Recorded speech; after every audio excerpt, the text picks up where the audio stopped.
தொடக்க வேளாண்மை கூட்டுறவு வங்கி ஊழியர்கள் நாளை முதல் வேலைநிறுத்தம் அறிவித்துள்ளனர். இதுபற்றி செய்தியாளர் வீரமணிகண்டனிடம் கேட்கலாம். வீரமணிகண்டன், தொடக்க வேளாண்மை கூட்டுறவு வங்கி ஊழியர்கள் வேலைநிறுத்தம் அறிவித்திருக்கிறார்கள்.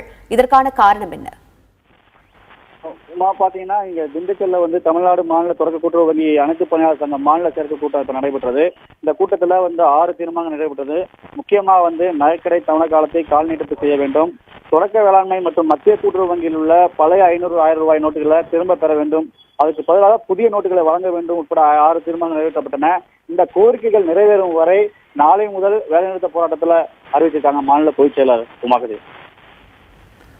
இதனுடைய அடுத்த கட்ட நடவடிக்கைகள் என்னன்றது இன்னும் கொஞ்சம் விரிவா சொல்லுங்களேன்.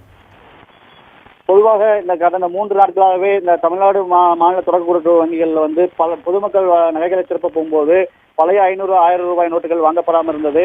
இதனால் ஏற்கனவே இந்த தொடக்க வேளாண்மை கூட்டுறவு ஊழியர்கள் பலகட்ட போராட்டம் பண்ணாங்க. அதாவது ஏற்கனவே ஆர்ப்பாட்டம், அதாவது மத்திய கூட்டுறவு வங்கி முன்பு ஆர்ப்பாட்டம் பண்ணாங்க. பழைய 500, 1000 நோட்டுகள் மக்களிடம் பெற வேண்டும், அதுக்கு புதிய நோட்டுகள் வழங்க வேண்டும் என்ற கோரிக்கையெல்லாம் முன்வைத்திருந்தாங்க. ஆனால் அதுக்கு நிர்வாகம் செவி சாய்க்காதனால இப்ப தற்போது மாநில செயற்குழு கூட்டம் கூட்டி பழைய 500, 1000 நோட்டுகளை வாங்குவதற்கு எங்களுக்கு உரிமை வேண்டும், அதுக்கு புதிய கட்டணங்கள் செலுத்த வேண்டும். ஏன்னா இந்த பழைய 500, 1000 நோட்டுகள் வாங்க முடியாத காரணத்தினால பொதுமக்கள் சிரமப்படுவதாகவும் நகைகளை திருப்பி கொடுக்க முடியாத சூழ்நிலை ஏற்படுது, இக்கட்டான சூழ்நிலை ஏற்படுது. இதனை வைத்துக்கொண்டுதான் இன்னைக்கு மாநில செயற்குழு கூட்டம் திண்டுக்கல் நடைபெற்றது. இதில் மாநில பொதுச்செயலாளர் கலந்து கொண்டு இந்த கோரிக்கை நிறைவேறும் வரை நாளை முதல் காலையற்ற போராட்டம் அறிவிச்சிருக்காங்க. வெங்கட் பிரபாத்.